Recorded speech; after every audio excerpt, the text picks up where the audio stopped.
mostly about movement of commodities and sort of set the stage for what's at stake in NAFTA and some of the negotiating dynamics. In panel 2, we're going to look a little bit more at the impact on specific products and in those sectors that are dealing more at the retail level and what issues they see as both challenges and opportunities in a renegotiated NAFTA. I did get a question in between panels in the last comments that Joe Glauber mentioned preparations for MC11. And for those of you who don't speak trade or think about it all the time, MC11 is the 11th Ministerial Conference of the WTO, which will happen in December. And in trade and government negotiating time, that's like 5 minutes from now. So I think it is interesting that we haven't seen very much about what's on tap for that conference. So anyway, back to our second panel. I'd like to start with Tom Stenzel, who is the president and CEO of United Fresh Produce Association. And Tom occupies an interesting space in that produce is both, on the one hand, a commodity and working with groups of farmers. On the other hand, it's often branded and sold directly as fresh product on the grocery store shelf. And so United Fresh and other produce associations sort of have to straddle that line between being both producers and retailers. And so with that in mind, maybe you can share what you think are some of the challenges and opportunities of NAFTA. Thanks. Great. Thank you, Darcy, and thank you, Carolyn, for hosting us, and thank you to Weta for the invitation. You need to turn that on. So are you on? Okay, now we're on. I said thank you to everybody. So as I sit here and start this transition from strictly commodity agriculture into retail agriculture in the food and beverage sectors, I'm struck by the diversity that we really experience in the fruit and vegetable trade. So within agriculture, there's tremendous diversity already. But within our sector, we really are a group of different commodities. So strawberries are affected differently from grapefruit, and they're affected differently from avocados. So for the broad fruit and vegetable industry, we have to retreat a little bit from just looking at individual commodity issues and go back to what are principles of free trade. Tariff-free, quota-free trade enhances opportunity for everyone in our sector with goods moving in multiple directions. But that does create some stress because if you just focus strictly on deficits and movement of goods, there are going to be some commodities that have deficits in one direction and others back in the opposite. So we have to try to broaden across all of those different issues. Something that Joe said in the first panel that we also think a lot about is the impact on consumers. So for us, that is a big part of the missing discussion right now. We're strictly looking at grower impacts. We're missing a whole range of the value of NAFTA in what we've seen. Joe mentioned the increase in per capita consumption of a variety of fruits and vegetables in the last 25 years. And that's important to the health of America. It's important to all of us in many, many different ways. The year-round availability of high-quality, low-cost fruits and vegetables is something that we can't lose sight of when we look at simply which direction goods are moving. The other thing that I would call your attention to in the last 25 years is tremendous integration of the fruit and vegetable supply chains across the three countries. So we'll start with investment. So with the free flow of investment dollars, the vast majority of products that are moving into the United States are with U.S. company involvement. So we do not see small growers in Mexico necessarily exporting directly to the U.S. These are part of comprehensive supply chains that are managed by U.S. companies. I'll give you an example in the avocado sector, which is probably the largest single increase in consumption of any fruit or vegetable from Mexico to the U.S. There are about 5 U.S. companies that are responsible for 95% of that volume. And those were U.S. avocado companies before, and they're U.S.-based avocado companies now. You can also look at the issue of jobs and impact on the economy in a very different way than simply looking at cross-border commodity trade. If you think about how much money goes back to the source country, in our industry it's about 30%. So 2/3 of the economic value of imports stays in the United States. In distribution, wholesaling, retailing, repacking, further processing. So when you are strictly looking at the movement of goods and what crosses the border, again, we're missing the integration and the economic well-being of trade. And that goes in both directions as well. So you look at the U.S. apple industry and its exports to Mexico, been extremely successful. I'll close with just a comment on the avocado story, because I think this is one that the ancillary benefits are so impactful, and yet most people don't really understand this story. Consumption of avocados in the U.S. has gone up 4 times, 400-fold since the start of NAFTA. We're now having avocados available year-round, and the avocado industry in the U.S. was based in California. The California growers could not grow nearly enough avocados to meet that demand. And yet, has this been difficult competition? No. California avocado growers have had the highest returns back to the grower in their history in the last 5 years. So we are seeing what is a win-win. And if you want to talk about benefits across other issues, there are an estimated 300,000 harvest jobs associated with the Mexican avocado industry in Mexico today. 300,000 new jobs in Mexico that didn't exist. You don't need a wall, you just need better trade. Very, very well said, Tom. Thank you very much. Our next panelist is Melissa San Miguel. She's the Senior Director for Global Strategies at GMA, the Grocery Manufacturers Association, which represents a number of the companies that put the brands you're familiar with on our grocery store shelves, and will talk to us a little from that perspective about opportunities and challenges of NAFTA. Thanks, Darci, and thanks to the organizers for inviting me to be here today at this great event. Many of the speakers before me have touched on a lot of the points that I would like to make, including my own personal great love of avocados. So I'm going to wing it a little bit. Let me tell you a little bit about who we are at GMA and what we do, a bit about what I did not think I would be working on at GMA, and then some of the opportunities that we have been pursuing in this new kind of challenging environment. The Grocery Manufacturers Association, we represent about 300 companies across the food and ag value chain, as well as personal care and household products. So we have a really diverse membership. Every brand you can think of, and a lot that you can't or didn't know were brands that you don't know. We have about 2.1 million direct employees in 30,000 communities across the United States, which makes us, probably even to our own great surprise, the largest employer in U.S. manufacturing. So when we talk about the impacts of trade on manufacturing and agriculture, we sit at the unique intersection between those two issues, and we have really learned that we need to tell that story. NAFTA is a big part of that success in our ability to drive employment and economic growth here in the United States, and also to deliver the safe and affordable and diverse products that our customers demand and rely on every day. I doubt very much that there's a household in the United States that does not touch a product associated with or produced by a GMA member company on almost a daily basis. So, of course, NAFTA plays a big part in that. Canada and Mexico are top 2 export markets. Exports of processed food and beverages alone account for about half of all U.S. ag exports.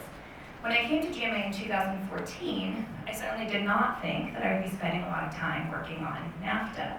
I was looking at Europe and Asia as being my primary targets for trade policy activity, and in fact, I took a trip to Brussels in December of 2014, and I was talking to our counterpart association there, the Food and Drink Europe, and they were telling me about the level of public discourse on TTIP, that people on the bus were talking about TTIP, their domestic employees were asking them their opinions on trade policy.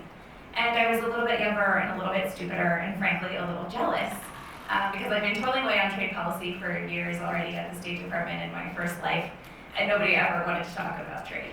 And now here we are, and I kind of wish that the level of public discourse were still a little bit more isolated and expert on trade policy, because I think that it's so important and we are getting a little bit down a dangerous path. So when we articulate now our trade policy at GMA, our priority number 1 is, as everybody has already said, do no harm.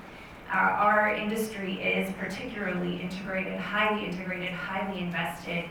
We have complicated supply chains, and the consistency and predictability of those supply chains is absolutely critical to our brands. And they are not able to tolerate the kind of uncertainty around those supply chains that is already evident and that could be heightened depending on how things go here. Beyond that, we wanted to articulate some opportunities, though, for NAFTA.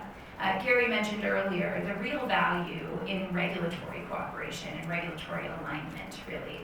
And so, of course, we focus on comprehensive tariff elimination with NAFTA and hopefully with new partners in the future. But one of the opportunities that we put forward to the administration is really to focus on this issue of regulatory alignment.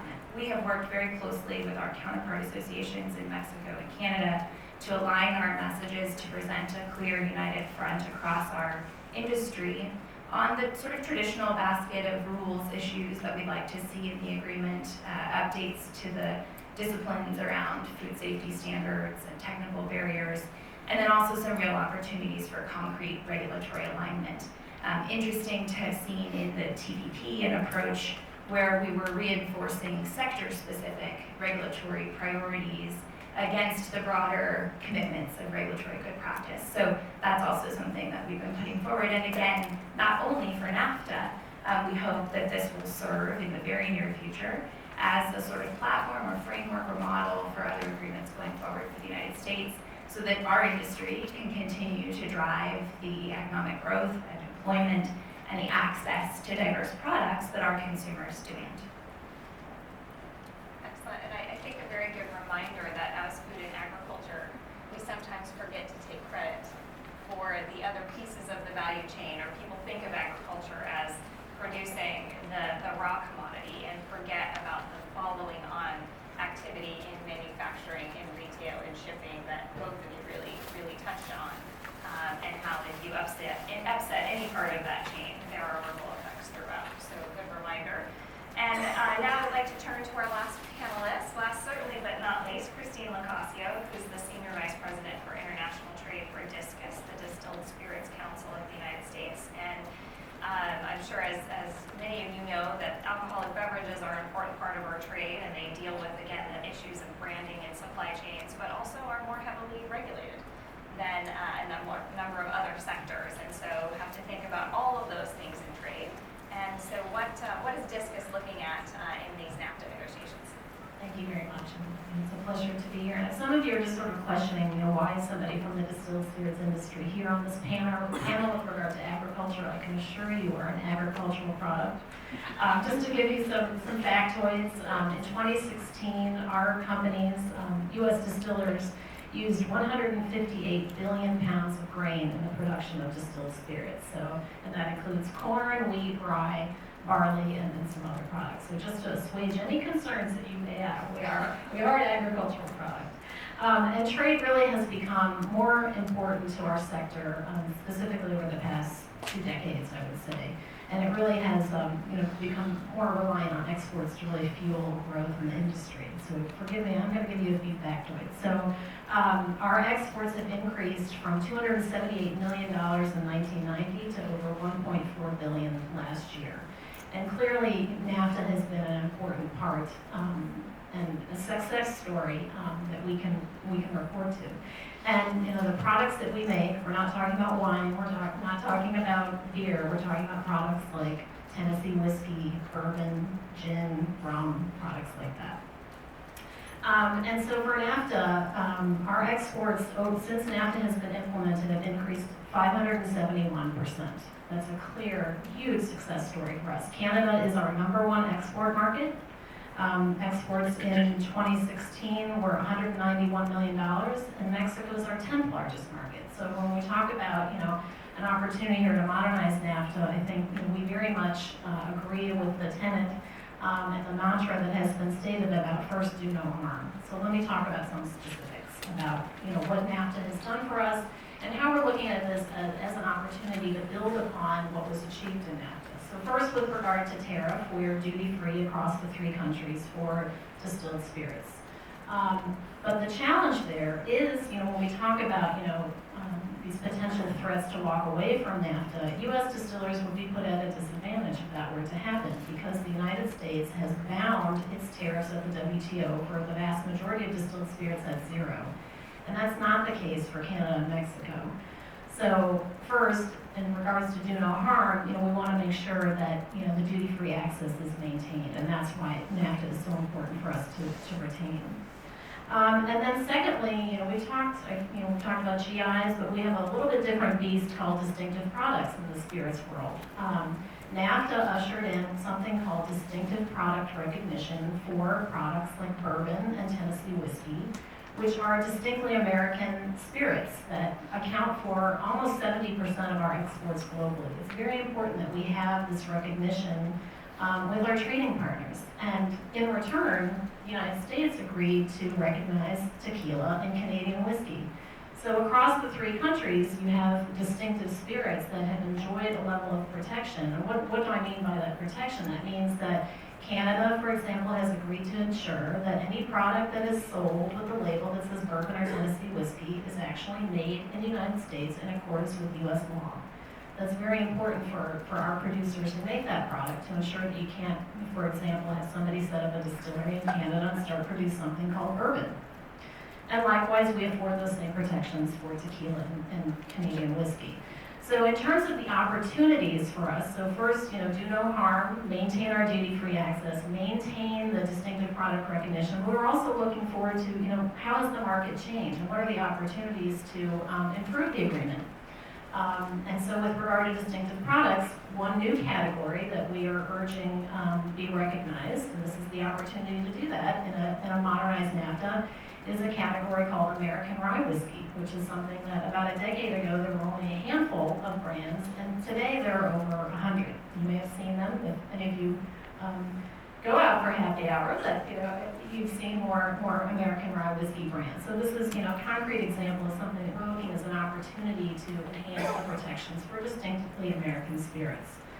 And then to go back a little bit into history, when NAFTA and its predecessor, the Canada-U.S. Free Trade Agreement, was negotiated, we faced some specifically discriminatory practices in Canada with regard to their provincial liquor boards.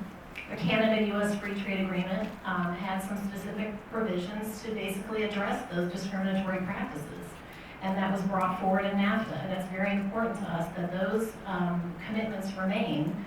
But, as with any marketplace, over a couple of decade periods, marketplace changes, and you see, how implementation of an agreement can bring forward sort of new practices. We're looking at that to see, well, is there an opportunity to sort of enhance those provisions to make sure that there are no discriminatory practices? So we're taking a deep look at that. And so again, that's an opportunity to sort of improve upon those obligations with regard to Canada. And so lastly, I would say the one thing that we talk about from TPP that was very important to us, and it was referenced, were annexes that were negotiated that were very new to trade agreements and that we saw in TPP. And so we're looking at the modernization of NAFTA as an opportunity to look at regulatory practices, and specifically a proposal that we have put forward with regard to an annex on spirits, and we'll also hopefully cover wine as well, to look at sort of alignment of regulatory practices with regard to labeling and certification. So we have some very concrete proposals that we have given to kind of build upon what was achieved in the TPP agreement, and maybe see if we can take it a little bit further. And so we've provided those recommendations to our negotiators. And we've actually worked collaboratively with our counterparts in Canada and Mexico. So it's actually a joint effort on behalf of the tequila industry and the U.S. spirits industry and our counterparts in Canada to put forward something. And the basic premise here is that it would provide more stability, more certainty. It would still allow governments to regulate our sectors. As Darci mentioned, we are very highly regulated, but provide sort of parameters or best practices so that producers of these products could have greater certainty about what the labeling requirements might be. So with that, I will stop there. Thank you. Thank you. And I think a very good example of the fact that in many cases, our producers in all three NAFTA countries have similar goals. And I think that's instructive of a way to make progress in those negotiations is when you have a joint proposal, when all three governments are hearing the same thing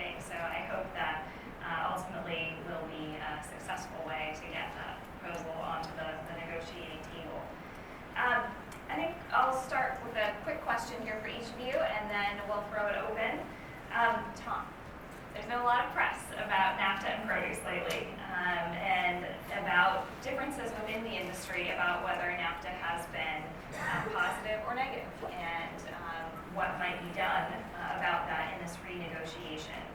Can you give us some insight into some of the differences among your members? You talked a little bit about the breadth of your membership. I think that's helpful to know too. But also whether you think some of the proposals or concerns out there would address some of the underlying concerns that have come up, especially from producers in the Southeast. So Darci, I thought we had an agreement you wouldn't ask me about that. As you referenced, we have tremendous diversity in our industry. So there are certain commodities that have faced increasing competition from either Mexico or Canada, and other U.S. grown commodities that have had the same impact going to Mexico. So Mexican apple producers probably have a very similar view as Florida tomato producers. We are extremely sympathetic to growers in both countries, as Canada as well, in terms of dealing with those challenges. These are competitive challenges. The seasonal variability matters some, but in our industry, these are perishable products. So when the products are ripe and ready, you move them. So that's created stress, and that's where I think some of the discussions come in terms of a dumping provision for seasonable or perishable products. One of the challenges with that, though, is the law of unintended effects. So if you think about, if you could narrowly define a season of a perishable product, the same thing's going to come back in the other direction. So I'll keep using the example of apples. So in the apple growing state of Chihuahua in Mexico, what would those growers ask their government to do to protect when their apples are coming? So I think all of us looking at broad trade policy have to be sensitive to the impact in other areas. Now for our friends in Florida, our growers, our members, we think there is something that can be done to support them, perhaps not in trade policy. It's a very blunt instrument. If you think you're going to really cure all the ills of an industry in trade policy, that's probably not going to happen. In Farm Bill and other agricultural policy, there are ways to support an industry that are WTO compliant. And that's the kind of thing that we want to be focused on, as opposed to having trade policy be the answer. Thanks, Todd. That's very helpful, and also a good reminder that technology and the pace of how these products move and consumer tastes are changing rapidly as well, and that's hard for producers on any side of the border to keep up with, and has come to light in this discussion as well. On that note, I think that brands also have an issue in dealing with some of that. Can you maybe elaborate a little bit more, Melissa, on the comment you made about what we do in NAFTA sort of becoming a platform, and how once something's in a trade agreement, it has the chance to be more influential in the larger global context, and some specific issues you're hoping where that might happen? Sure, yeah, I mean, to be frank, right, we used to worry whether we could use the letters TPP. I also used to worry whether I could still say a 21st century gold standard trade agreement, because that was the phrase that we used to apply to TPP.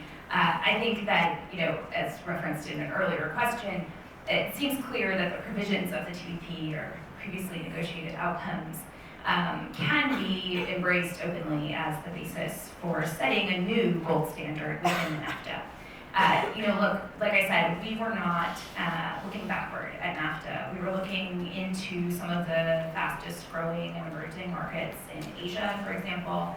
Jaime has a long history of work on non-tariff trade barriers through the Asia Pacific Economic Cooperation Forum. All of the partners from the TPP being members there, and then looking at some of the non-tariff barriers in Europe on the other side of the Atlantic. So, you know, it's our hope that we can take this opportunity. We have a vehicle, if we can get some strong language in to strengthen the commitments, as I said, in the rules-based areas, improve concrete regulatory alignment on things like our food safety systems, on our approaches to technical issues like fortification and nutrition labeling, that we can start to diminish the impact of unnecessary regulatory differences, right? Of course, acknowledging that each system has its own regulatory needs and approaches, but that if we use science-based international standards, if we converge where our systems are similar, and get that language into an agreement with our closest partners, that it starts to become easier to talk that way in new negotiations with other partners, for example, in Asia, when hopefully that happens. Darci, could I add one comment to Melissa's, because something that I hadn't focused on yet, but really is our most critical goal in NAFTA renegotiation is the SPS sector. It is driving sound science for all of these issues. SPS are the #1 barriers for fruits and vegetables globally. You know, that's today's new trade barriers and has been for a long time. So that really, we do see the same as what you're saying from GMA. That's great. And for those of you who, again, don't live in trade speak land, SPS are sanitary and phytosanitary barriers, so food safety and animal and plant health regulations that can often be more difficult to overcome than the tariffs themselves. But back to tariffs, I may put you a little bit on the spot, Christine, because this doesn't just apply to the spirits sector, but you made, I think, a really important comment in terms of our approach to NAFTA, which is that were our trade agreements to go away, whether that's NAFTA or CORUS, the United States has a relatively open market. Our tariffs on most agricultural products and on manufactured goods are quite low, but the tariffs we break through when we do trade agreements with other countries are often much higher, so the relative gain in terms of access is often greater on the U.S. side. Could you talk a little bit about that from a distilled spirits perspective, the kind of tariff barriers you see globally, and just how important the FTAs as a basis of trade is in that sector and for ag? Absolutely. Well, just a little bit of background on that. The United States and the EU did something in 1994 called the Zero for Zero Agreement, where they jointly agreed to eliminate their tariffs on distilled spirits on an MFN basis. So you would think, well, why would the U.S. spirits industry support that? Well, we've supported it because, one, it's helped expand our exports tremendously, but also on the importing side, it has allowed us to ensure that, we have a wide range of products. And going back to the distinctive product distinction, we can't make tequila here. You can't have a full bar with just, one type of product. You have to import Scotch whiskey and Irish whiskey and Canadian whiskey and Japanese whiskey and cognac. So some of these things necessarily have to be made outside of the United States. So that is sort of the basis for why the industry strongly supported that. But yes, as representing this distilled spirits sector, we have very high tariffs in many markets around the world. One of the highest is India. We have 150% ad valorem tariff there. India is a very attractive potential market for us because it is the largest whiskey market in the world. And as I mentioned earlier, that's primarily what we produce. And export, it's not primarily what we produce, but it's our biggest export, accounting for almost 70%. So yes, the opportunity that FTAs provide to eliminate tariffs on our products is very important to us. And so, we hope that there are going to be future FTAs announced that will help, break open these markets. So I think to some extent, yes, we deal with a lot of non-tariff barriers, but we're one of the sectors that still is one of these traditional tariff trade barriers, which is in the tariff realm. I think with that, we're ready to look at questions from the audience, and I would like, if there are Nebraskans